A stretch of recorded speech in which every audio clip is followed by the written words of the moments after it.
The candles had barely finished flickering when Nathan Cole stood in front of the entire Blackwood pack and called Elena Voss worthless. The great hall fell silent. 200 pack members stood frozen, their goblets halfway to their lips, their whispered conversations dying in their throats. Elena stood at the center of the room in a pale blue gown, her hands still trembling from the vows she had just tried to speak. She had rehearsed this night in her mind for weeks. She had imagined laughter, warmth, maybe even a few tears of joy. She had never imagined this. Nathan's voice rang out again, colder the second time. She is not fit to stand beside me as Luna. She never was. A woman stepped out from the crowd, dressed in deep red, her chin lifted with pride. Elena recognized her instantly. Her own cousin, Priya. The betrayal cut sharper than anything Nathan had said. "I choose Priya," Nathan announced, taking the other woman's hand in front of everyone. "She is my true mate. I felt it the moment I caught her scent. Elena was always second best. Everyone here knows it." The pack did not defend her. Nobody moved to stop the humiliation. A few pack members exchanged glances. Some smirked, and one woman near the back laughed behind her hand, not even bothering to hide it well. Elena's own father, the pack's beta, looked away, unwilling to meet her eyes. Even he would not stand for her. Elena felt something break inside her chest, quiet and complete, like a glass cracking under pressure that had been building for years. She had spent her whole life trying to be enough for this pack. She had trained harder than anyone to prove her strength. She had studied pack law, learned every treaty, memorized every boundary line between territories, all so that one day she could stand as a Luna worthy of respect. And now, in front of everyone she had tried so hard to please, she was being discarded like something used and forgotten. She did not scream. She did not cry. Not yet. She simply turned, lifted the hem of her gown, and walked out of the hall with as much dignity as her shaking legs could carry. Laughter followed her through the door. The night air outside hit her like cold water, sharp and clean against her burning face. She kept walking, past the ceremonial gardens, past the guard posts where young wolves usually stood watch, but had abandoned their stations to watch the spectacle inside. Nobody stopped her, nobody came after her. That silence hurt more than anything Nathan had said. By the time she reached the tree line at the edge of pack territory, the tears finally came, hot and relentless, streaming down her face faster than she could wipe them away. She kept walking anyway, deeper into the forest, her thin shoes sinking into damp earth, her arms wrapped tightly around herself, as if she could hold her own pieces together. She did not know how long she walked. The moon rose higher, spilling silver light through the branches above her. The forest sounds around her grew louder and stranger the deeper she went. She should have been afraid. She should have turned back, but there was nothing left in her that cared about danger. What could hurt her more than what had already happened tonight? A twig snapped somewhere behind her. Elena froze. She turned slowly, her heart suddenly pounding, and saw two eyes glowing faintly in the darkness between the trees. Not the eyes of a normal animal, wolf eyes, but larger than any she had ever seen, set into a shape far too big to belong to any wolf from her pack. She should have run. Instead, exhaustion and grief pinned her feet to the ground, and she simply stood there, staring back at the massive creature stepping out from the shadows. The wolf was enormous, its fur a deep charcoal black that seemed to absorb the moonlight rather than reflect it. Its shoulders alone stood taller than her waist. It did not growl. It did not lunge. It simply watched her with an intensity that made her breath catch, as though it were reading something written directly onto her skin. "I'm not afraid of you," she whispered, though her voice shook as she said it. The wolf tilted its head, almost as if amused by her claim. Then, without warning, its shape began to shift. Bones cracked and reformed, with a sound that should have been horrifying, but somehow was almost graceful, controlled, practiced 1,000 times before. Fur receded into skin. The wolf's form rose upward, stretching into the shape of a man, tall and broad-shouldered, standing now in the moonlit clearing, as though he belonged there more than she did.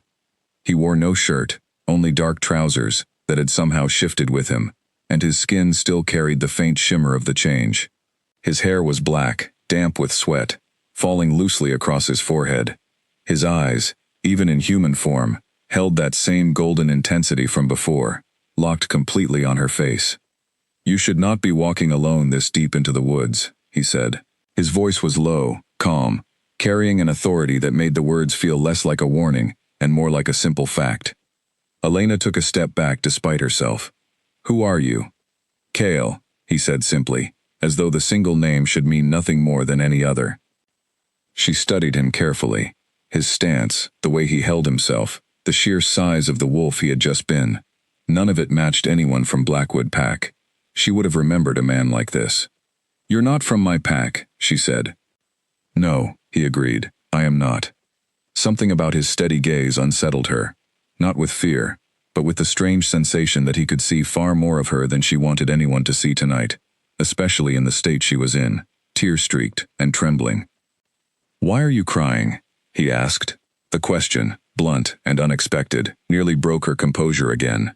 She opened her mouth to give some dismissive answer, something about being fine, about the cold air stinging her eyes, but the words caught in her throat instead. "It doesn't matter," she said instead, wrapping her arms tighter around herself. "I should go back." "Back to what?" Cale asked, and there was something in his tone, not mocking, but genuinely curious, that made her pause. She looked at him for a long moment, this stranger who had appeared out of nowhere in wolf form, and now stood before her as a man she had never met, yet who somehow made her feel more seen in these few seconds than her own pack had in years. "Back to nothing," she finally admitted, her voice barely above a whisper. "There's nothing to go back to anymore." Cale's expression shifted slightly, something unreadable passing behind his golden eyes. He took a slow step closer, careful, as though approaching something fragile that might shatter if handled wrong. "Whatever happened," he said quietly, "it does not look like it was your fault." Elena let out a short, humorless laugh. "You don't even know what happened." "No," he admitted, "but I know what a broken heart looks like, and yours is written all over your face." She stared at him, stunned by the simple honesty of it. Nobody had spoken to her so plainly in years, not even her own family. Everyone in Blackwood Pack spoke in careful, political words, always weighing power and position, before speaking a single sentence. This stranger spoke as though none of that mattered to him at all. "I was supposed to be married tonight," she said, the words spilling out before she could stop them.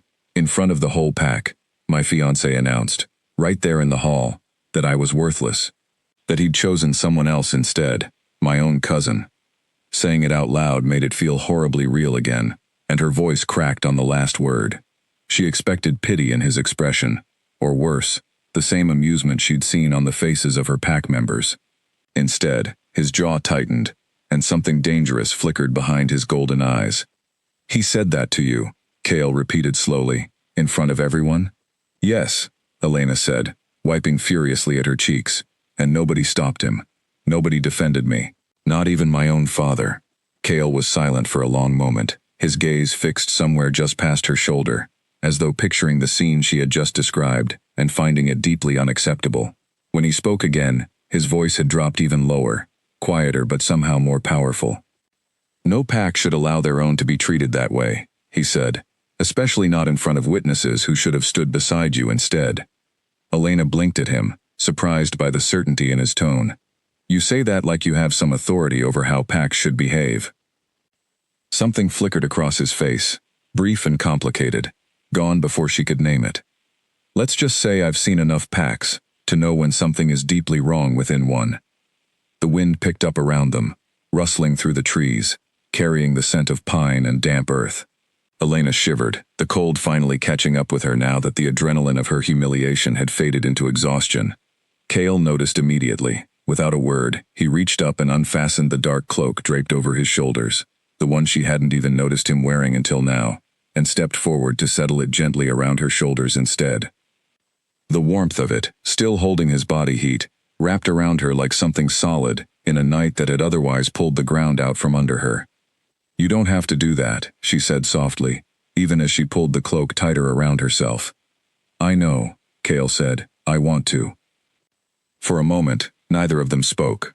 The forest around them seemed to hold its breath, the only sound the gentle rustle of leaves overhead and the distant call of some night bird far off in the darkness. Elena studied his face in the moonlight, the strong line of his jaw, the intensity that never seemed to leave his eyes even when his expression softened. "Why did you help me?" she finally asked. Kale considered the question carefully before answering, as though searching for the right words. Because something told me I needed to, he said simply.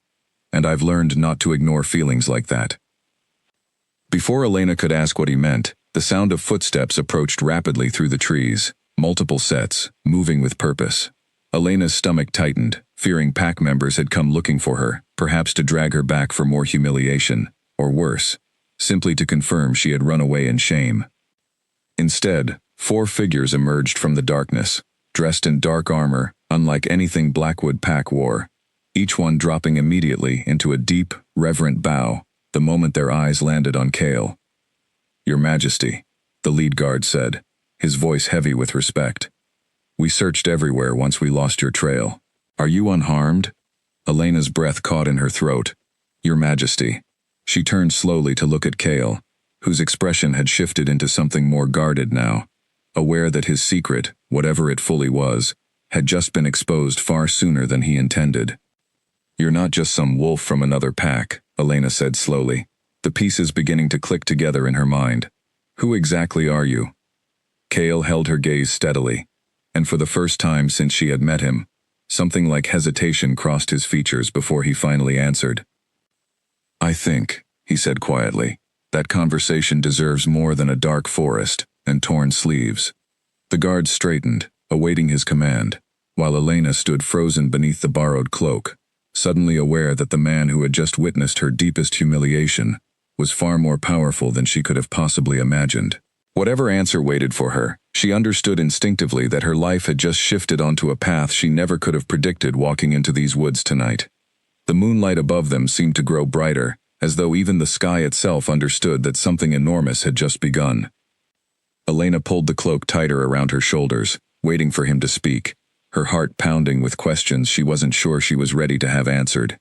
The guards remained bowed. Kale remained silent.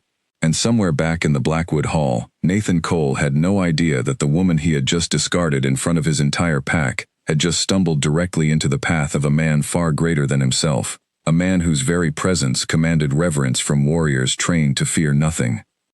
Elena did not know it yet, but the worst night of her life had just become the beginning of something far bigger than a broken engagement. It had become the first thread in a story that would soon unravel everything Blackwood Pack believed about power, about worth, and about the woman they had so carelessly cast aside. For now, though, she simply stood in the clearing, wrapped in a stranger's cloak, waiting to learn exactly who he truly was. Kale did not answer her question in the clearing. Instead, he asked her to walk with him, away from the guards, away from prying ears, toward a quiet ridge where the trees thinned and the valley below opened into a wide silver expanse, touched by moonlight. Elena hesitated only a moment before following. Something about him made her trust outweigh her fear, even though every instinct told her that trusting so quickly after tonight's betrayal was reckless. "You want to know who I am?" Kale said once they reached the ridge, his hands clasped behind his back as he looked out over the valley. "Yes," Elena said. "Your guards called you Majesty. That is not a word used for ordinary pack leaders." Kale turned to face her fully now, and something in his posture shifted, becoming heavier, more serious, as though he were setting down a mask he usually wore. "My name is Kale Ashgrave," he said. "I lead the 9 territories. Every pack within these lands, including Blackwood, answers to my authority, though most packs rarely see me directly. I prefer to move quietly when I travel." Elena's mind raced to catch up with what he was telling her. The 9 territories were legendary among her people, spoken of in hushed reverence during pack history lessons. The Alpha King was a figure most wolves would never meet in their lifetime, a distant symbol of power, rather than a real person who might appear in a forest at midnight wearing nothing but torn trousers. "You're the Alpha King," she said slowly, testing the words on her tongue. "I am," Kale confirmed. Elena felt her knees weaken slightly, not from fear this time, but from the sheer weight of understanding what had just happened. She had spoken to him as though he were simply another wolf, had cried in front of him without restraint, had let him wrap his own cloak around her shoulders without a single formal greeting. "I didn't know," she said quickly. "I would have shown proper respect if I had realized." "I don't want your formal respect," Kale interrupted gently. "I have plenty of people who bow to me out of duty. Tonight, For the first time in longer than I can remember, someone spoke to me honestly, without calculating what my reaction might mean for their standing. I would not trade that for 1,000 bows. Elena studied his face carefully, searching for any hint of flattery or manipulation, but found only quiet sincerity. "Why were you in Blackwood territory tonight?" she asked. "I travel through different territories often, usually alone, to see how packs truly operate when they believe no one important is watching," Cale explained. "Reports reach me constantly about how well pack leaders manage their people, but reports can be shaped to hide the truth. I prefer to witness things directly." "And what did you witness in Blackwood?" Elena asked, though some part of her already feared the answer. Cale's jaw tightened. "I witnessed a pack that allowed cruelty to happen in plain sight, without a single voice rising to stop it." Elena looked away, embarrassment creeping back into her chest at the reminder of what he had seen. "You don't need to feel ashamed," Cale said, noticing her reaction immediately. "The shame belongs to those who stayed silent, not to the one who was wronged." "It doesn't feel that way," Elena admitted quietly. "It feels like everyone confirmed what Nathan said, that I was never enough." Cale stepped closer, his expression firm. "Then everyone in that hall was wrong, including the man who said it." Something about the certainty in his voice cracked through the wall Elena had built around her heart just hours earlier. She wanted to believe him, desperately wanted to believe, that her worth had not been correctly measured tonight by people who claimed to know her. "You don't even know me," she said softly. "No," Cale agreed. "Not yet, but I know enough to recognize when someone's strength has been overlooked simply because it wasn't loud or aggressive. Quiet strength is often the strongest of all. And it seems to me you've been carrying far more than anyone around you realized." Elena felt tears threatening again, but this time they came from something different. Not humiliation, but the strange relief of being truly seen, after years of feeling invisible within her own pack. They stood together in silence for a while, the valley below glowing softly under moonlight, neither of them rushing to fill the quiet. Elena found herself grateful for it. After a night filled with cruel words and forced smiles, silence with Cale felt like the first peaceful moment she had experienced in longer than she could remember. "What happens now?" she finally asked. Cale considered the question seriously. "That depends on you," he said. "I could escort you back to Blackwood territory immediately, or you could rest at my camp tonight, under my protection, and decide your next steps once your mind is clearer." Elena hesitated. Returning to Blackwood meant facing everyone who had witnessed her humiliation, facing Nathan and Priya's triumphant faces, facing her father's guilty silence. The thought made her stomach twist painfully. "I don't think I can go back there tonight," she admitted. "Then you won't," Cale said simply, as though the matter were already settled. "My camp is a short distance from here. You will be safe, and no one will trouble you." Elena studied him for a long moment, before nodding slowly. Something told her this decision would matter far more than she currently understood, but exhaustion and grief had worn away her ability to overthink every choice tonight. The walk to his camp took only a few minutes, following a narrow path through the trees, until they reached a small clearing, where a modest fire burned low, surrounded by simple tents rather than the grand pavilion she might have expected from a king. A few guards moved quietly among the trees, alert but respectful, offering brief nods toward Cale without interrupting. "This is smaller than I imagined a king's camp would look," Elena admitted as they approached the fire. Cale allowed a faint smile, the first she had seen from him. "I prefer simplicity when I travel. Grand displays tend to attract attention I would rather avoid." He gestured toward a spot near the fire, and Elena settled onto a low wooden bench, grateful for the warmth after the chill of the forest. A young guard approached quietly, offering a cup of warm tea without a word, before retreating back into the shadows to give them privacy again. "Your guards are very disciplined," Elena observed, wrapping her hands around the warm cup. "They understand the value of restraint," Cale said, settling onto a bench across from her, "something I wish more pack leaders valued as highly." Elena sipped the tea slowly, feeling warmth spread through her chest, for the first time since the ceremony had shattered around her. "Can I ask you something?" she said after a moment. "Of course. Why does it matter to you? What happened to me tonight, I mean? You're the Alpha King. Surely you have far more important matters demanding your attention than one broken engagement in a smaller pack." Kale studied her carefully before answering, his golden eyes reflecting the firelight. Because cruelty within any pack, no matter how small, reflects poorly on the entire 9 territories, he said. But if I'm being fully honest with you, there is something else as well. What's that? When I first caught your scent tonight, before I even saw you clearly, something inside me reacted in a way I haven't experienced before, Kale admitted, his voice quieter now, almost hesitant. I don't fully understand it myself yet, but I intend to. Elena's heart skipped, uncertain what exactly he meant, though something in his tone made her pulse quicken regardless.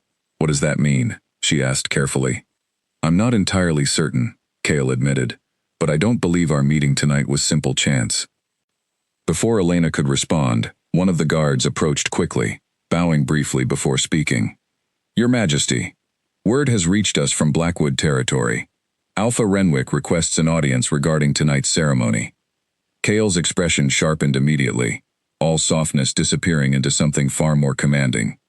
Tell him I will grant an audience tomorrow, at midday, and that I expect complete honesty regarding what transpired tonight.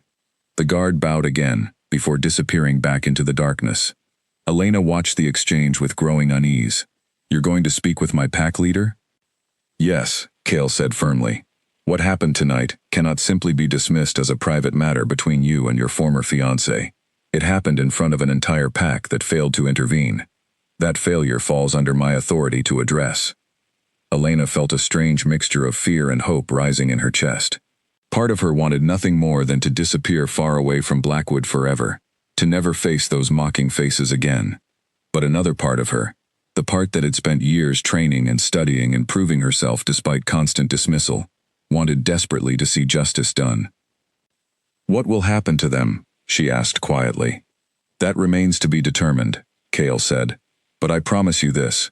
Whatever happens, you will not stand alone through it. Elena studied his face in the firelight, searching for any trace of doubt, and found none. Something about his steady certainty settled the storm inside her chest, at least enough to let her breathe fully again for the first time since the ceremony. Thank you, she said softly. Kale held her gaze a moment longer than necessary before nodding once. Rest tonight, he said. Tomorrow will bring enough difficulty without exhaustion weighing you down further. A guard led her to a small, comfortable tent nearby, offering blankets and a warm meal she barely touched before sleep finally claimed her. As she drifted off, wrapped still in Kale's cloak that she had forgotten to return, Elena found herself wondering exactly what tomorrow would bring, and why the thought of facing Blackwood again alongside this powerful stranger felt less frightening than facing it completely alone ever had. Outside her tent, Kale remained by the fire long after she had fallen asleep, staring into the flames with an unreadable expression, already turning over in his mind exactly how he intended to handle Alpha Renwick, and the man who had dared humiliate someone, Kale was quickly beginning to suspect, might be far more important to him than either of them yet understood. Morning came quickly, sunlight filtering through the tent fabric in soft golden lines. Elena woke to the sound of low voices outside, urgent and hushed, and for a moment, she forgot where she was. Then the memory of the previous night crashed back over her, the humiliation, the forest, the wolf that had become a king. She stepped out of the tent to find the camp already alive with movement. Guards were folding tents with quick precision, and horses stood ready near the tree line. Kale stood near the fire, dressed now in dark formal clothing that fit him with quiet authority, a far cry from the torn trousers of the night before. Good morning, he said, noticing her immediately. I hope you slept well. As well as anyone could after last night, Elena admitted, pulling the borrowed cloak tighter around her shoulders in the cool morning air. We ride for Blackwood within the hour, Kale told her. Alpha Renwick has already sent word twice this morning, each message more anxious than the last. Elena's stomach tightened at the mention of her pack leader. He knows you're coming then. He knows a great deal more than that by now, Kale said, a faint edge entering his voice. News travels fast when a king spends the night camped near a territory's border. By now, every pack member in Blackwood likely knows exactly who found you in those woods. Elena felt her pulse quicken at the thought. If the entire pack already knew Kale was the Alpha King, then Nathan surely knew as well. She could only imagine the panic that must have gripped him the moment he realized whose company she now kept. What will you say to my pack leader? She asked. Kale's expression hardened slightly. I intend to ask him directly why his pack allowed one of its own to be humiliated before an entire hall of witnesses, and why not a single voice rose to stop it. He'll have excuses, Elena warned. He always does. Excuses rarely satisfy me, Kale said simply. They rode toward Blackwood territory not long after. Elena mounted on a horse beside Kale's guards, her borrowed cloak billowing behind her in the morning wind. As they crossed the border into familiar land, she noticed immediately how different everything felt. Pack members who normally went about their morning routines without a second glance now stopped entirely, staring openly as the small procession passed, whispers rising like a wave ahead of them. By the time they reached the main hall, a crowd had already gathered outside, far larger than Elena had expected. Alpha Renwick stood at the entrance, his usual confident posture noticeably strained, flanked by several senior pack members, all of them bowing deeply the moment Kale dismounted. Your Majesty, Renwick said, his voice carrying forced steadiness, we are honored by your presence, though I admit, surprised by the circumstances. I imagine you are, Kale replied evenly, his gaze sweeping over the gathered crowd before settling back on Renwick. I would like to understand exactly what happened in your hall last night. Renwick's eyes flicked briefly toward Elena, before returning to Kale. A private matter between a young man and woman, Your Majesty. Nothing that should concern the 9 territories. A private matter conducted in front of your entire pack, with public declarations meant to humiliate, Kale said, his voice cooling further. That does not sound private to me, Alpha Renwick. A murmur rippled through the crowd. Elena kept her chin lifted, despite the urge to shrink away from so many staring eyes, remembering Kale's words from the night before, about quiet strength. Renwick shifted uncomfortably. Nathan Cole made his choice regarding his mate. Such decisions, while sometimes uncomfortable, fall within a wolf's personal rights. His right to choose his mate is not in question, Kale said. His right to publicly degrade another pack member's worth is a different matter entirely, and one that concerns me greatly. Just then, movement stirred near the edge of the crowd, and Nathan Cole pushed his way forward, Priya close behind him, both of them freezing the moment they registered exactly who stood before them. Your Majesty, Nathan said quickly, dropping into an unsteady bow. I did not realize. That is, I never intended any disrespect toward the crown. Your disrespect was not directed at the crown, Kale said coldly. It was directed at Elena Voss, in front of 200 witnesses who did nothing to stop it. Nathan's face paled at the sound of her name spoken so deliberately, so protectively, by the most powerful man in the 9 territories. His eyes darted toward Elena, confusion and dawning fear mixing across his features as he clearly tried to understand the connection between them. Your Majesty, Nathan tried again. Surely you understand a man's need to follow his true mate bond. I never meant to cause harm, only to follow what nature demanded of me. Then explain to me, Kale said, stepping closer, his presence seeming to grow more commanding with each word. Why nature's demand required humiliating a woman publicly, rather than simply informing her privately, with the respect she deserved. Nathan had no answer. The crowd had gone utterly silent now, watching the exchange with a mixture of fascination and dawning unease as they began to realize the severity of what their king was implying. I did not come here today to punish a man for finding his true mate, Kale continued, his voice carrying clearly across the gathered crowd. I came here because your pack allowed cruelty to flourish unchecked, and because the woman you discarded so carelessly deserves far better than what Blackwood has shown her. Elena felt her heart pounding, as every eye in the crowd shifted toward her now, the weight of their attention entirely different from the mocking gazes of the previous night. This time, uncertainty and something like curiosity colored their expressions instead. Priya stepped forward suddenly, her earlier confidence faltering slightly under the king's attention. Your Majesty, I do not understand why this concerns you so deeply. Elena and I have always had our differences, but surely a broken engagement within one pack does not warrant the attention of the crown. Kale turned his gaze toward her, and something in his expression made Priya take an involuntary step backward. Perhaps it would not, under ordinary circumstances, he said. But circumstances have changed. The crowd leaned in collectively, sensing that something significant was about to be revealed. Explain, Your Majesty, Renwick said carefully, clearly bracing himself for whatever came next. Cale turned to face Elena directly, and for a moment, the noise of the crowd seemed to fade entirely, leaving only the two of them standing in the center of everyone's attention. His golden eyes held hers steadily, communicating something she couldn't quite name but felt deeply nonetheless. "Last night, in the forest bordering your territory, I encountered a woman, running from cruelty she did not deserve," Cale said, his voice carrying easily across the silent crowd. "The moment I caught her scent, something within me recognized what my instincts had been searching for, without my full awareness." Elena's breath caught in her throat. She knew, somehow, exactly what he was about to say, though her mind still struggled to accept the magnitude of it. "Elena Voss carries the mark of my true mate," Cale announced, his voice ringing with absolute certainty across the stunned silence of the crowd. "A bond recognized by ancient law as unbreakable, chosen not by circumstance, but by nature itself."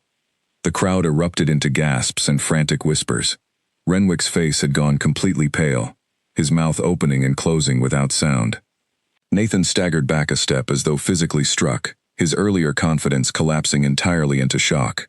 Elena stood frozen at the center of it all, her mind racing to process what had just been declared in front of everyone who had watched her humiliation the night before. The same pack that had laughed at her worthlessness now stared at her, with expressions shifting rapidly, from disbelief to something far more complicated. "That cannot be true," Nathan said, his voice cracking. "She was mine.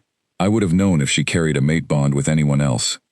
"Mate bonds do not announce themselves until the moment they are meant to be recognized," Cale said firmly. "Elena's bond with you was never real, Nathan Cole. What existed between you was convenience and expectation, nothing more. Perhaps that is precisely why you found it so easy to discard her." Elena felt tears threatening again, but this time they came from something entirely different than the grief of the previous night.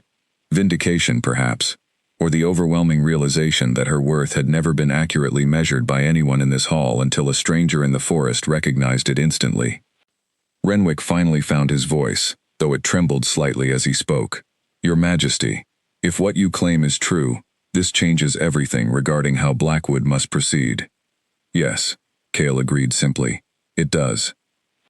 He turned to face the crowd fully now, his presence radiating an authority that made even the oldest pack members straighten their postures instinctively. "I will return in 3 days' time to address this matter formally, with full ceremony befitting the situation.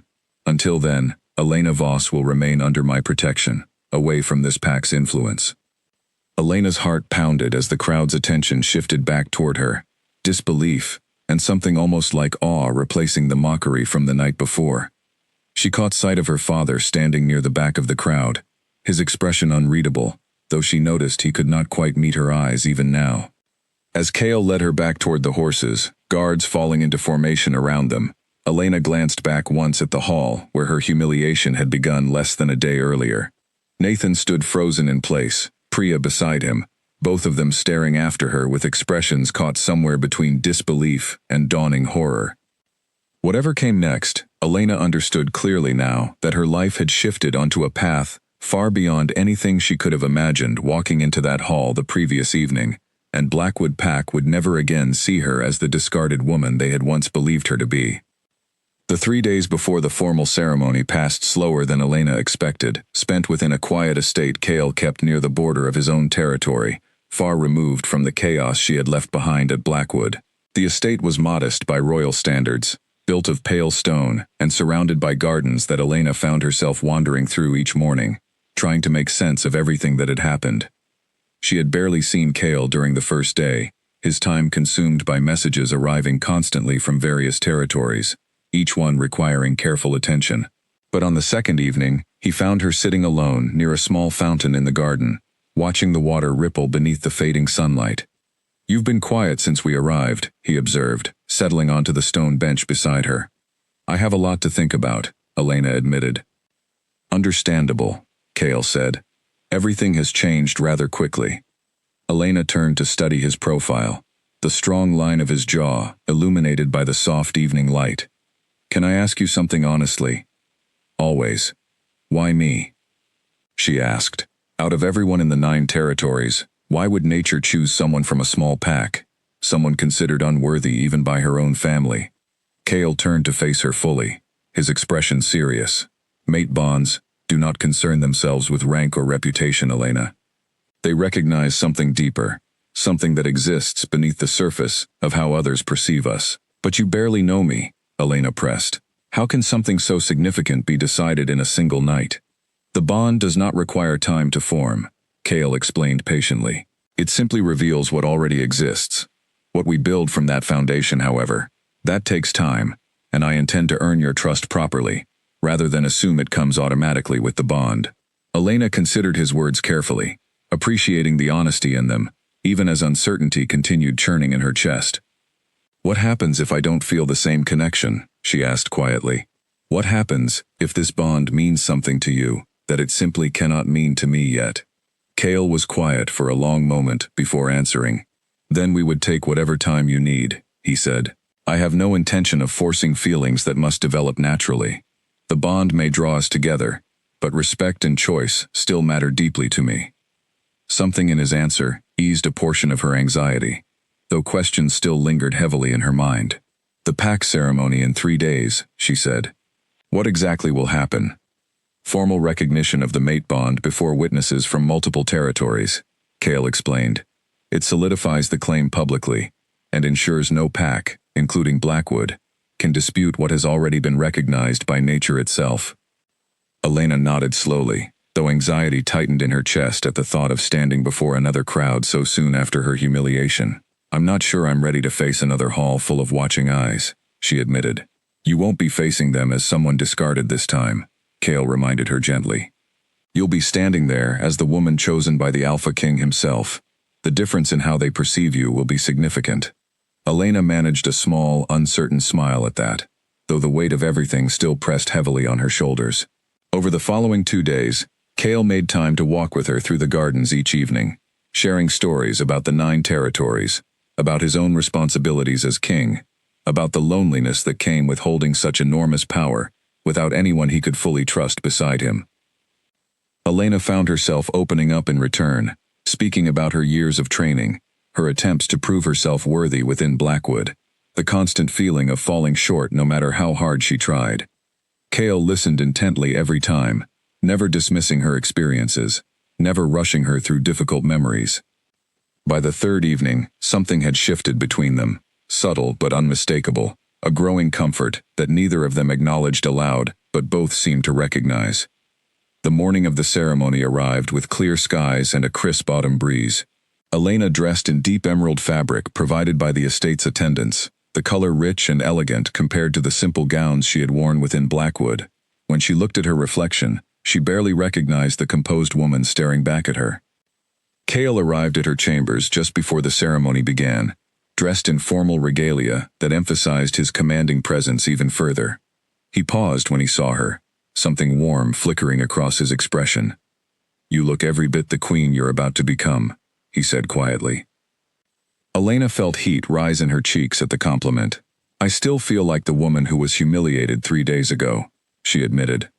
That woman was never worthless, Kale said firmly. Today, the world will finally see what I recognized the moment I found you in those woods. They walked together toward the grand hall where representatives from multiple territories had gathered, including a visibly nervous delegation from Blackwood. Elena spotted her father among them, his expression torn between pride and shame, though he still could not quite meet her gaze directly. As they entered the hall, silence fell instantly, every eye turning toward them. Elena felt her pulse quicken, but this time, standing beside Kale, with his hands steady near hers, the weight of everyone's attention felt different than before. Less like judgment, more like recognition. Kale's voice carried clearly across the hall as the ceremony began, formally declaring the mate bond before representatives of the 9 territories, invoking ancient laws that no pack could dispute or ignore. Elena listened as witnesses confirmed the bond through traditional rites, feeling something settle within her chest with each passing moment, a quiet certainty beginning to take root where doubt had lived just days before. When the ceremony concluded, applause and formal acknowledgments rippled through the hall, though Elena noticed several members from Blackwood struggling to mask their shock. Whatever came next, she understood that her place within the 9 territories had shifted permanently, and there would be no returning to the woman she had been before that fateful night in the forest. As they exited the hall together, Cale leaned close enough to speak quietly, just for her. "You handled that with more grace than anyone I've watched stand before that assembly," he said.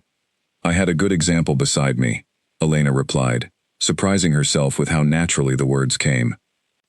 Cale's smile, small but genuine, lingered in her mind long after the ceremony ended, a quiet promise that whatever challenges awaited them next, she would not be facing them alone.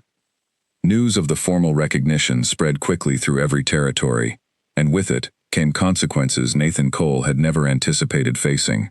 Within days of the ceremony, whispers reached Cale's estate that Nathan had grown increasingly desperate, attempting to salvage his standing within Blackwood by spreading rumors meant to discredit Elena before word of her new position could fully settle among the packs.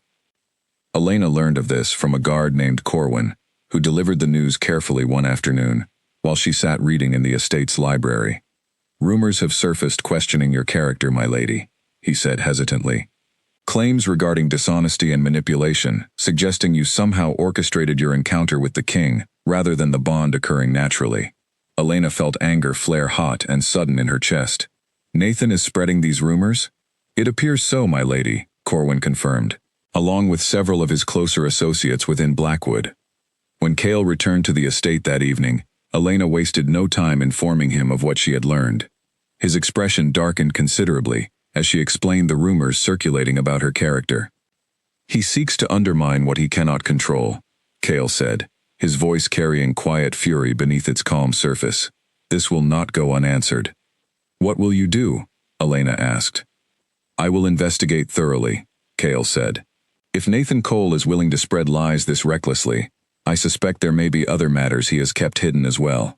Over the following week, Cale assigned trusted advisors to quietly investigate Nathan's recent activities, both within Blackwood and beyond its borders. Elena remained at the estate during this time, growing increasingly restless as she waited to learn what the investigation might reveal. The answers came sooner than expected, delivered by one of Cale's senior advisors, a sharp-eyed woman named Margaret, who had served the crown for many years. She arrived at the estate with a thick folder of documents, her expression grim as she laid them before Cale and Elena in the study. "Your Majesty," Margaret began, "our investigation uncovered something far more concerning than simple rumors spread out of spite." Elena leaned forward, her curiosity mixing with unease, as Margaret continued. "Nathan Cole has maintained secret correspondence with representatives from the Ferngrove Pack, a territory that has long sought greater independence from the 9 territories' authority," Margaret explained. "The correspondence suggests he offered information regarding Blackwood's defenses and internal politics in exchange for support establishing himself as an independent leader, separate from your rule." Cale's expression turned to stone as he read through the documents Margaret presented. "He sought to betray his own pack for personal gain," he said quietly, more to himself than to anyone else in the room. "It appears his engagement to the lady beside you," Margaret continued, glancing briefly toward Elena, "was originally intended to strengthen his political standing within Blackwood, before pursuing his true ambitions with Ferngrove. When he believed a stronger alliance through Priya's family connections might serve his purposes better, he abandoned the original arrangement without hesitation." Elena sat back, stunned by the revelation. All this time, she had believed Nathan's rejection stemmed from some genuine belief in her unworthiness. Learning instead that it had been calculated political maneuvering somehow made the humiliation both easier and harder to process simultaneously. "He never actually believed I was worthless," she said slowly, processing the information. "He simply needed someone more useful to his ambitions." "It appears so," Margaret confirmed gently. Cale's jaw tightened as he continued reviewing the documents. "This goes far beyond spreading petty rumors," he said. "This constitutes treason against the 9 territories." "What will happen to him?" Elena asked. "He will face formal judgment before Blackwood and representatives from the surrounding territories," Cale said firmly. "Treason of this nature cannot be overlooked, regardless of personal connections." Elena felt conflicting emotions swirling within her chest. Part of her wanted to feel vindicated, to see Nathan face consequences for the humiliation he had caused her.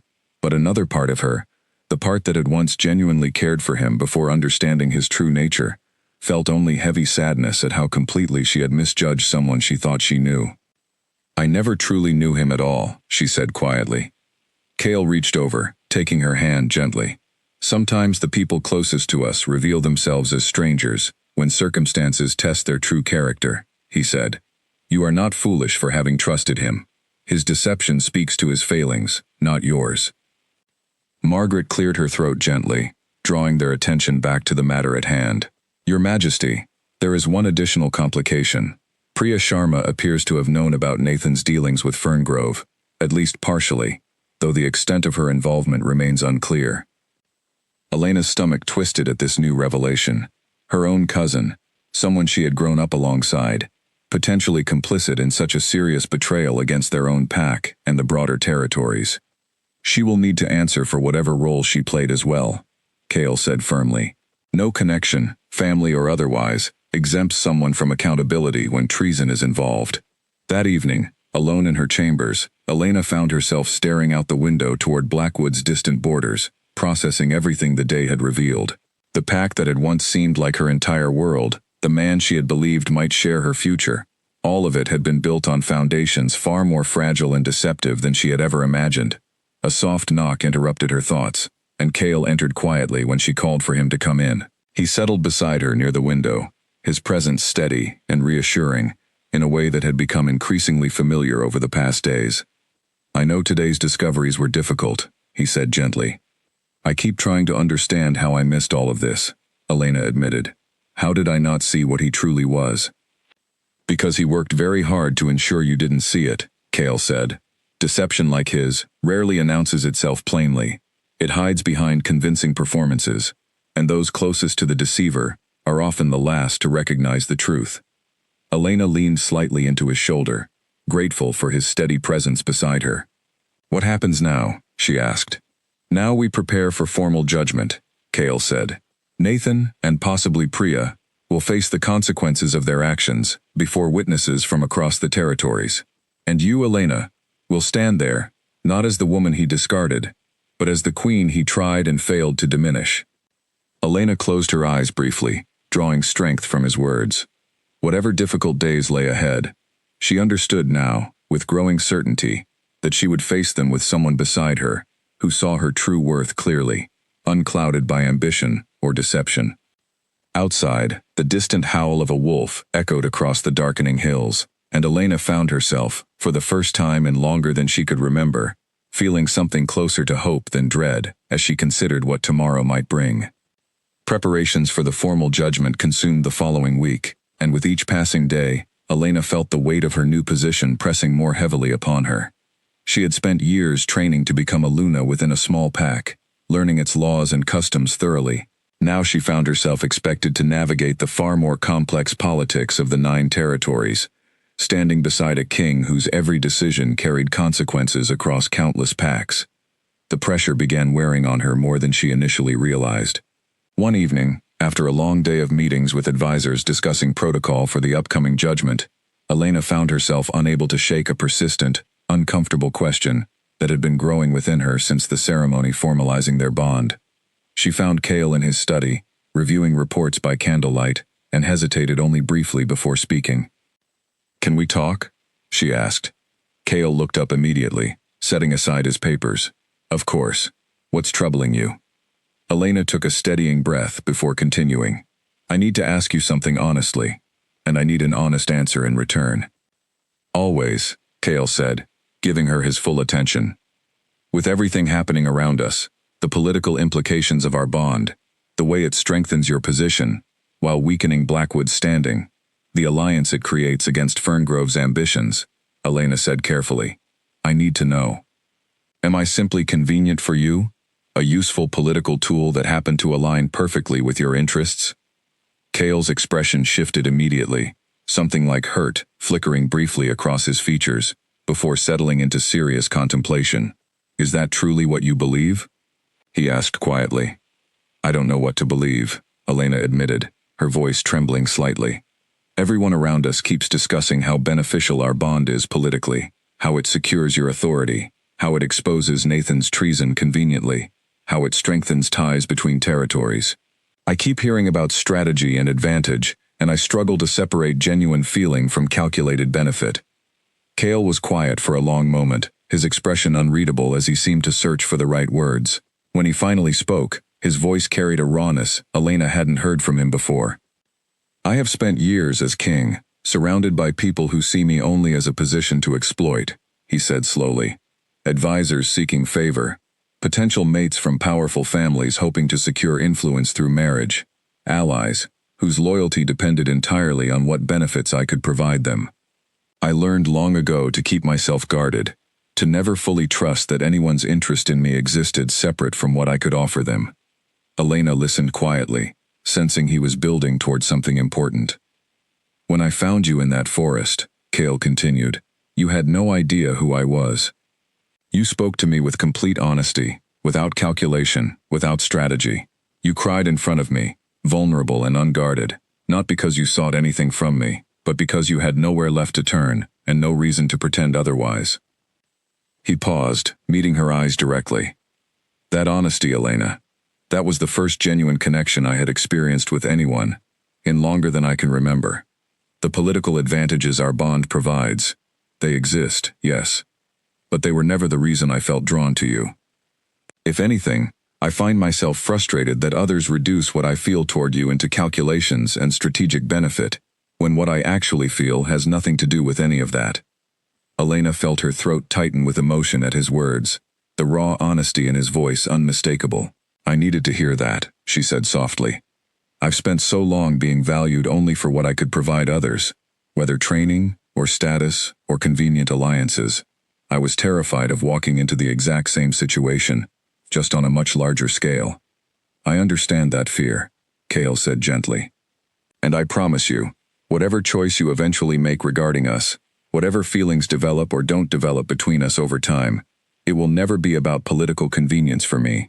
I chose to pursue this bond because something in you called to something in me, something far deeper than strategy. Elena studied his face carefully, searching for any hint of insincerity, and found only steady, unwavering honesty. Something within her chest, tight with anxiety since the ceremony, finally began to loosen. Thank you for telling me that, she said quietly. Thank you for asking, Cale replied. I would rather you challenge me with difficult questions than silently doubt without ever voicing your concerns. Our bond deserves honesty, even when honesty feels uncomfortable. They sat together in comfortable silence for a while afterward, the candlelight flickering gently between them. Elena found herself studying Cale's profile, noticing details she hadn't fully appreciated before, the slight furrow that appeared between his brows when concentrating, the way his shoulders relaxed slightly whenever they spoke without formal audiences watching. Can I tell you something else? Elena asked eventually. Please. Despite everything that's happened, despite how quickly my entire life has changed, I don't regret walking into that forest that night, she admitted. I think, somewhere beneath all the fear and uncertainty, I'm beginning to feel something toward you that has nothing to do with gratitude for rescuing me from humiliation. Cale's expression softened considerably at her words, something warm and hopeful replacing the earlier seriousness. I feel the same growing certainty, he said, though I understand we still have much to navigate before either of us fully trusts where this path leads. Yes, Elena agreed, but at least now, I know we're navigating it honestly, together. As the evening wore on, their conversation shifted toward lighter topics. Cale sharing stories about his childhood training before becoming king, Elena describing memories from before Blackwood's politics had grown so complicated and painful. For the first time since the disastrous ceremony that had upended her entire life, Elena felt genuine warmth blooming within her chest, separate from grief or vindication, or political necessity. Later that night, as she prepared for sleep, Elena realized something significant had shifted within her during their conversation. The doubt that had weighed so heavily on her since the ceremony had not disappeared entirely, but it had transformed into something more manageable, tempered by genuine understanding and growing trust. Whatever challenges awaited them during the formal judgment against Nathan and Priya, whatever political complexities continued unfolding across the 9 territories, Elena understood now that she faced them beside someone whose feelings toward her existed entirely separate from calculation or convenience. That understanding, fragile but genuine, gave her strength she hadn't possessed even a few hours earlier, strength she suspected she would need in the difficult days still ahead. The formal judgment against Nathan Cole was scheduled to take place during a ceremony known throughout the 9 territories as the Trial by Moonlight, an ancient tradition reserved for matters involving treason or the testing of significant mate bonds. Elena learned from Margaret that the same ceremony would also serve to formally test her bond with Cale before the assembled representatives, ensuring no future challenge could dispute its authenticity. The trial requires both parties to stand together beneath the full moon, unshielded by any pretense, Margaret explained during their preparations. True mate bonds withstand the ritual's testing without harm. False claims, however, reveal themselves through visible strain and rejection. What happens if the bond fails the test? Elena asked, unable to fully shake her nervousness despite growing confidence in her connection with Cale. It has never failed for a bond confirmed as strongly as yours has been, Margaret reassured her. The signs were unmistakable from the moment His Majesty first found you. I would not worry, my lady. Despite Margaret's reassurance, Elena felt her anxiety building steadily as the day of the ceremony approached. The trial would take place at Blackwood territory itself, chosen deliberately since it was where both the original humiliation and Nathan's treason had occurred. Representatives from multiple territories, including Ferngrove, were required to attend as witnesses, given Ferngrove's alleged involvement in Nathan's scheme. The evening of the ceremony arrived with a clear sky, the full moon already visible even before sunset fully faded. Elena stood beside Cale near the ceremonial grounds, watching as representatives from various territories arrived, their expressions ranging from curious to openly skeptical. Blackwood's own pack members gathered nervously nearby, clearly uncertain how the evening's events might reshape their standing among the territories.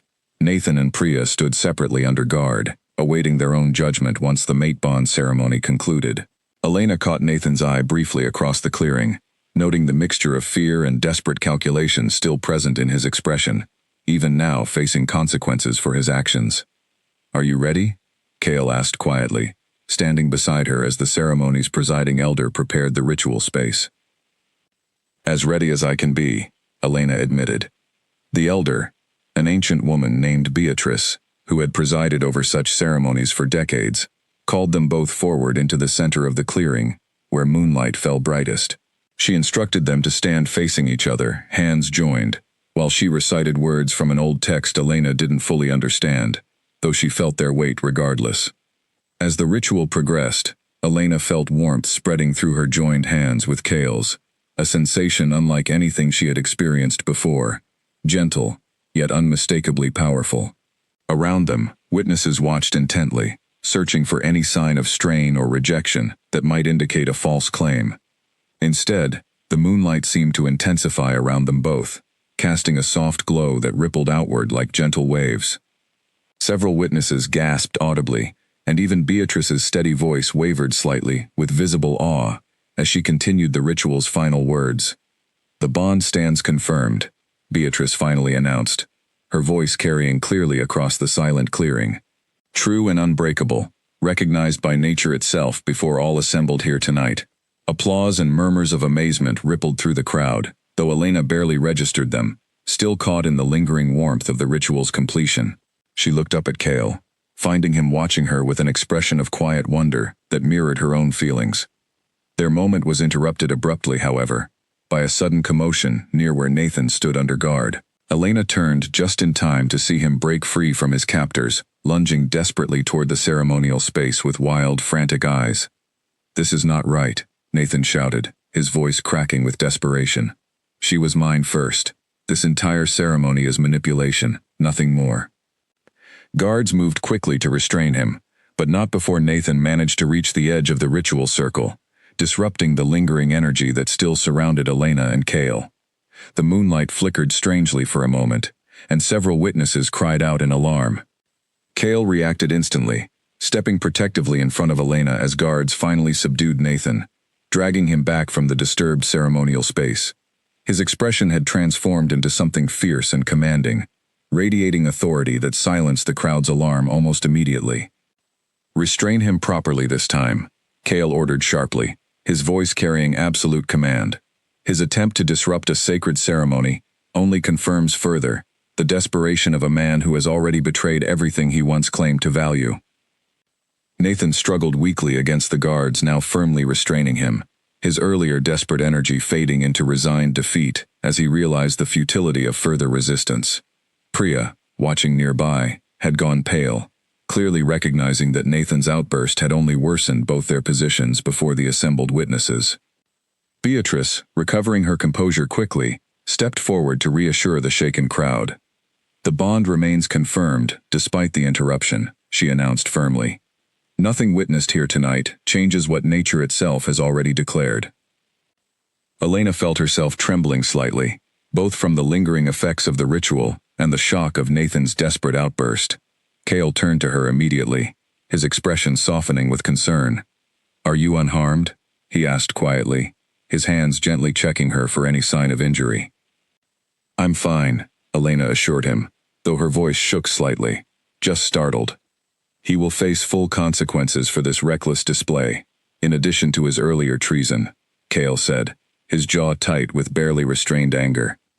As guards led Nathan away to await formal sentencing, the crowd slowly began settling back into quiet conversation, the earlier tension gradually easing into cautious relief that the ceremony had concluded successfully despite the disruption. Elena remained close beside Cale, grateful for his steady presence after the unexpected chaos. "That was not how I imagined tonight concluding," she admitted quietly. "Nor I," Cale agreed, though perhaps it serves as useful confirmation for anyone still doubting the strength of what nature has recognized between us. Not even desperate sabotage could shake what has already been sealed tonight. Elena managed a small, tired smile at his words, exhaustion from the evening's events finally beginning to settle over her. "What happens to him now?" she asked, glancing toward where Nathan had been led away. "Formal sentencing will follow within days," Cale said. "Given tonight's display alongside his earlier treason, I doubt Blackwood or any other territory will show him further leniency." As the crowd began dispersing, representatives from various territories approaching briefly to offer formal acknowledgments of the confirmed bond, Elena found herself reflecting on how dramatically her circumstances had shifted since that humiliating night just weeks earlier. The same moonlight that had once illuminated her tearful flight through the forest now illuminated her standing as an undeniably recognized queen, her bond confirmed before witnesses who could never again dispute her worth. Whatever difficult formalities remained ahead, including Nathan's final sentencing, Elena understood clearly now that she had crossed into a new chapter of her life, one where her value was no longer measured by others' cruel judgments, but by truths that even desperate sabotage could not undo. The formal sentencing took place 3 days later, within the same grand hall where Nathan had once publicly humiliated Elena. This time, however, the hall carried an entirely different atmosphere, tense with anticipation rather than cruel amusement, as representatives from Blackwood, Ferngrove, and Cale's own advisors gathered to witness justice finally being served. Elena stood beside Cale on a raised platform overlooking the assembled crowd, her posture composed despite the nervous energy still coursing through her. Below them, Nathan and Priya stood before Alpha Renwick and a panel of senior representatives, awaiting formal judgment for their combined actions. Renwick, visibly uncomfortable with his role in presiding over judgment against members of his own pack, cleared his throat before beginning. "Nathan Cole, you stand accused of treason against the 9 territories, through secret correspondence with Ferngrove Pack, offering sensitive information regarding Blackwood's defenses in exchange for personal advancement.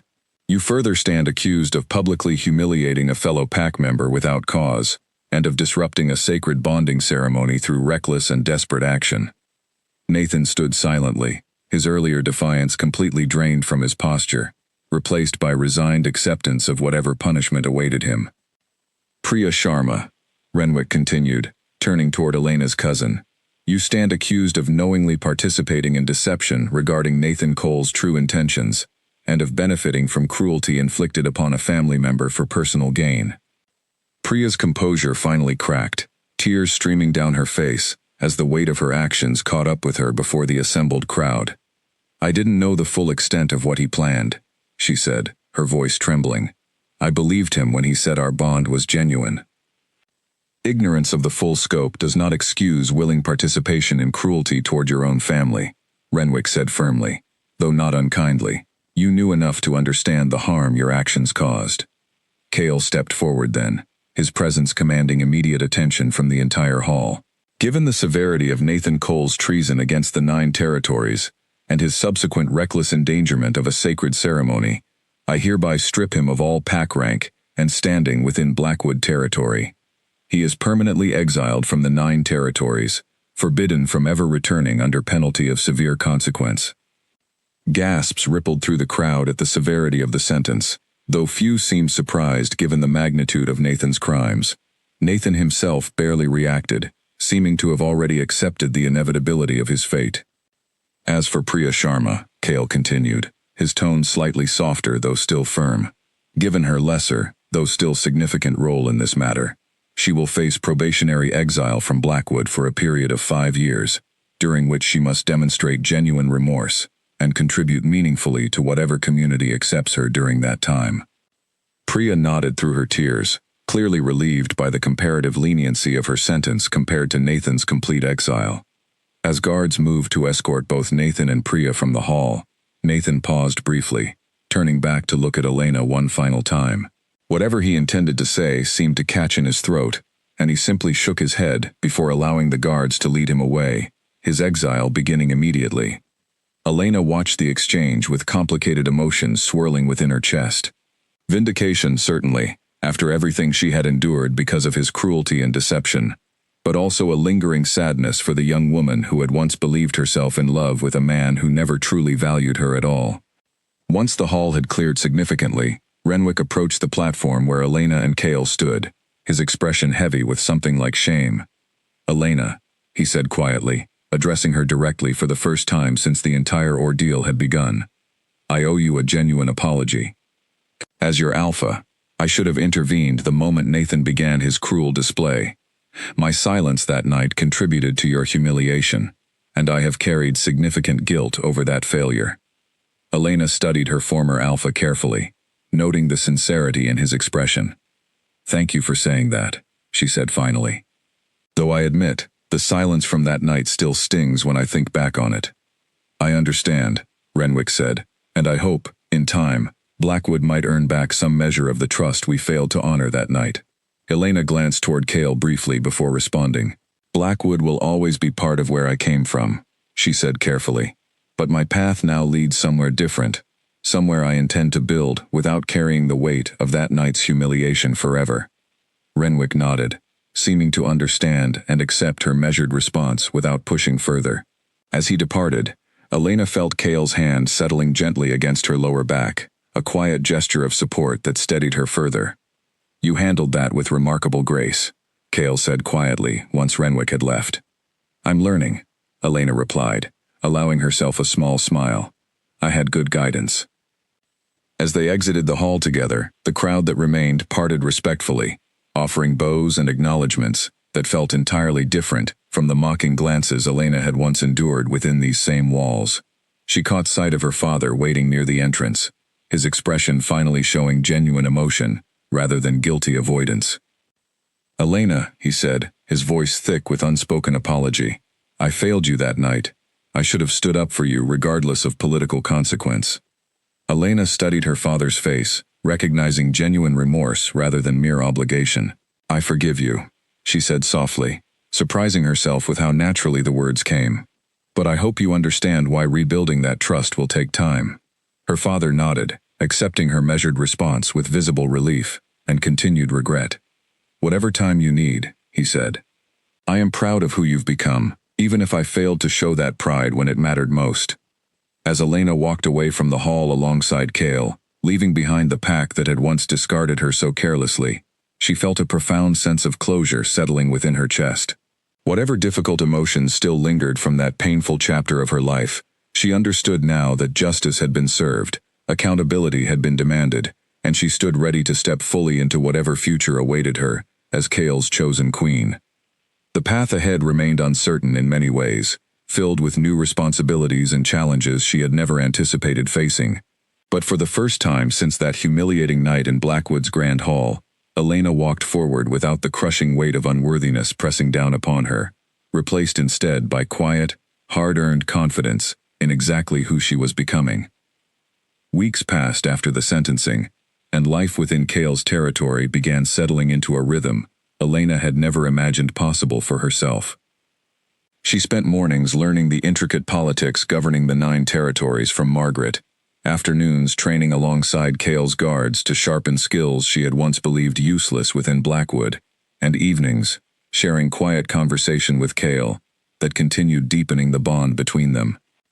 The peace, however, proved shorter-lived than Elena had hoped.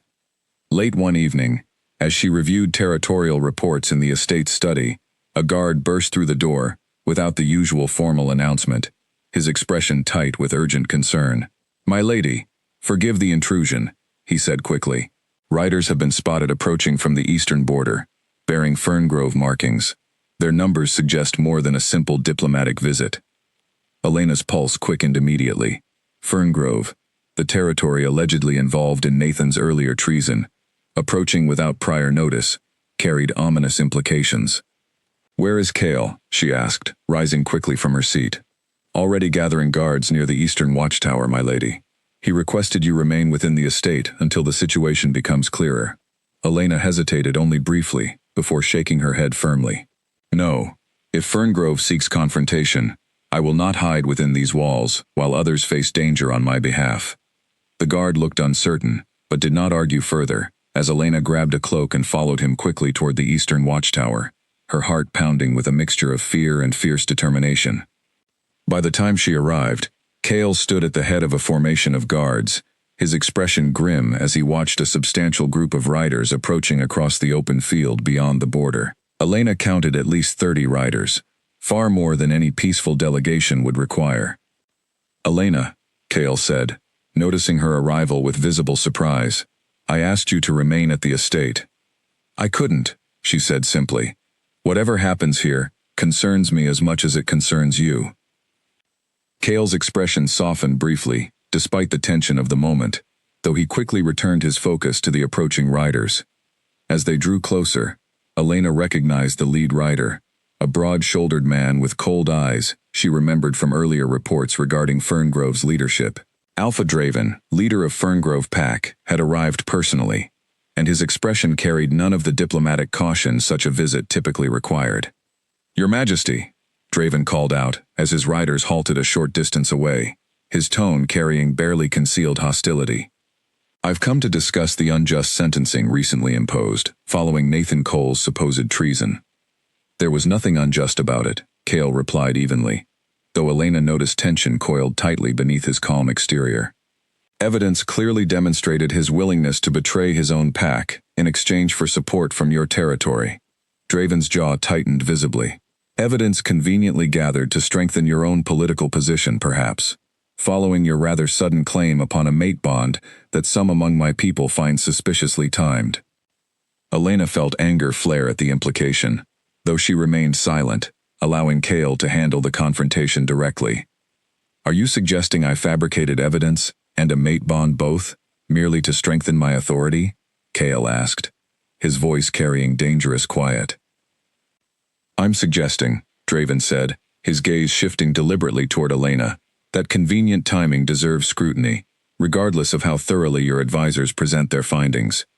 The bond was tested and confirmed before witnesses from multiple territories, including representatives you yourself sent to observe," Cale said firmly.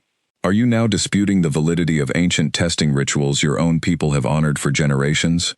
Draven's expression flickered with uncertainty, clearly aware he stood on increasingly weak ground, though his pride prevented immediate retreat. "Regardless," he said stiffly, "Ferngrove demands compensation for the damage this situation has caused our reputation among the territories." Ferngrove's reputation suffered due to Ferngrove's own willingness to entertain treasonous correspondence from Nathan Cole, Cale replied coldly. "If you seek compensation, I suggest instead that you offer full transparency regarding exactly what your territory promised him in exchange for his betrayal." The confrontation hung tensely in the air, Draven's riders shifting restlessly behind him as the standoff continued. Elena watched carefully, noticing subtle signals passing between several of Ferngrove's riders, a coordination that suggested this confrontation might escalate beyond mere diplomatic tension. Sensing the same danger, Elena stepped forward slightly, drawing Draven's attention directly. "Alpha Draven," she said, her voice steady despite her racing heart.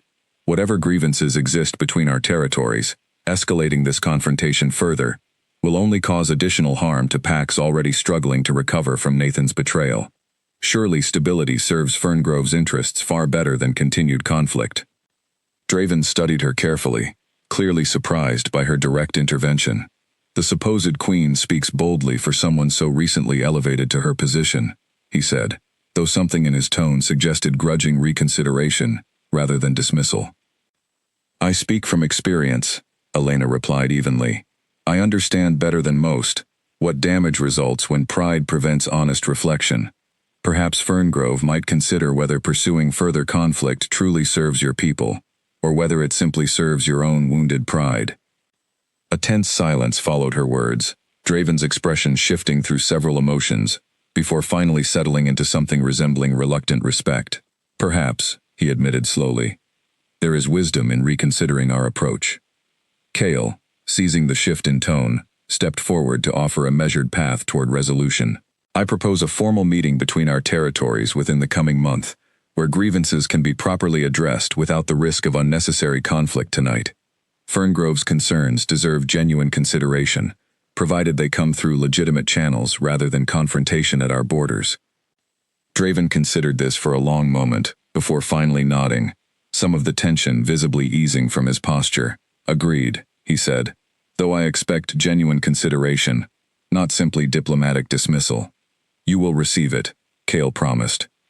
As Draven and his riders eventually withdrew back toward Ferngrove territory, the tension that had gripped the watchtower slowly began dissipating. Kale turned to Elena, his expression a mixture of relief and something like admiration. "You handled that remarkably well," he said quietly. "I couldn't let pride escalate into something none of us could easily undo," Elena replied, still feeling the adrenaline of the confrontation coursing through her. "You may have prevented actual conflict tonight," Kale said seriously. "Your instincts serve you well, Elena. I suspect you'll make an extraordinary queen." Elena felt warmth spreading through her chest at his words, distinct from the lingering tension of the confrontation.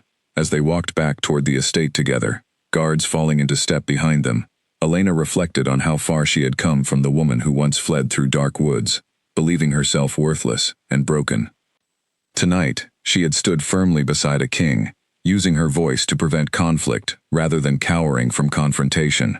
Whatever challenges still awaited her as queen, she understood now with growing certainty that she possessed exactly the strength required to face them. Months passed following the tense confrontation at the eastern border, and true to Kale's promise, formal talks with Ferngrove eventually resolved the lingering tension between the territories, Alpha Draven proving more reasonable once genuine dialogue replaced hostile posturing. Elena found herself increasingly involved in such negotiations, her steady presence and thoughtful insight earning respect from territories that had once viewed her arrival with skepticism. As winter gave way to spring, preparations began for what would become the most significant ceremony the 9 territories had witnessed in generations, the formal coronation of Elena Voss as queen, alongside Kale Ashgrave. Representatives from every territory, including a notably humbled delegation from Blackwood, prepared to attend. Elena stood in her chambers the morning of the coronation, studying her reflection, as attendants finished arranging the elegant gown she would wear for the ceremony. Deep silver fabric, embroidered with delicate patterns, representing unity between territories. She barely recognized the composed, confident woman staring back at her, so different from the tearful figure who had once fled through dark forests believing herself unworthy of love or respect. A soft knock announced Margaret's arrival, the advisor's expression warm with genuine affection that had developed between them over months of close collaboration. "You look every bit the queen you've become, my lady," Margaret said, admiring Elena's appearance. "Thank you for everything you've taught me," Elena replied sincerely. "I couldn't have navigated these past months without your guidance." "You possessed the necessary wisdom all along," Margaret said kindly. "I simply helped you recognize it." As the ceremony's hour approached, Elena made her way toward the grand hall, now filled beyond capacity, with representatives from across the 9 territories, all gathered to witness her formal coronation. She spotted her father among the Blackwood delegation, his expression carrying open pride rather than the guilty avoidance she remembered from months earlier. Beside him stood Renwick, his posture respectful, genuine remorse for past failures still evident in his careful demeanor. Cale waited for her at the head of the hall, dressed in formal regalia, befitting the significance of the occasion, his expression softening with unmistakable warmth the moment he saw her approaching. As she reached him, he extended his hand, and she took it without hesitation, feeling the familiar warmth of their bond settling comfortably between them. Beatrice, the elder who had presided over their earlier bonding ceremony, stepped forward to begin the coronation ritual, her voice carrying clearly across the silent hall as she recited ancient words, recognizing Elena's formal ascension to queen. Elena Voss, Beatrice announced, chosen by nature's own recognition as true mate to Cale Ashgrave, Alpha King of the 9 territories. Do you accept the responsibilities and honor of standing as queen beside him, guiding these territories with wisdom, strength, and compassion? I accept, Elena said, her voice steady and clear, carrying easily across the attentive crowd. And do you, Cale Ashgrave, formally recognize Elena Voss as your queen, equal partner in guiding the 9 territories toward continued peace and prosperity? I do, Cale said firmly, his gaze never leaving Elena's face. With absolute certainty and profound gratitude for the path that led us together. As Beatrice completed the formal words of coronation, a crown crafted from silver and moonstone was placed gently upon Elena's head, its weight symbolic rather than burdensome, representing responsibility she now welcomed rather than feared. The hall erupted into applause and cheers, representatives from every territory rising to acknowledge their new queen. Elena felt tears gathering, though this time they came from overwhelming joy rather than grief. She glanced toward the Blackwood delegation, finding her father's face wet with proud tears, Renwick nodding respectfully toward her, acknowledging how completely she had transformed since that painful night that once threatened to define her entire existence. As the formal ceremony concluded and celebrations began throughout the hall, Cale drew her aside briefly, finding a quiet moment amid the festivities. How does it feel?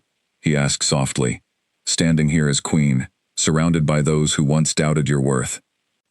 Elena considered the question carefully before answering. It feels like closure, she said finally, not because I need their approval anymore, but because seeing their respect now, after everything that happened, confirms something I've been learning about myself these past months. My worth was never something others could take away, no matter how convincingly they tried to make me believe otherwise. Cale smiled warmly at her words, pride evident in his expression. You discovered that truth entirely on your own, he said. I simply had the privilege of witnessing it unfold. You did more than witness it, Elena said softly. You believed in me before I fully believed in myself. That mattered more than you probably realize. As they rejoined the celebration together, Elena found herself reflecting on the extraordinary journey that had led her to this moment.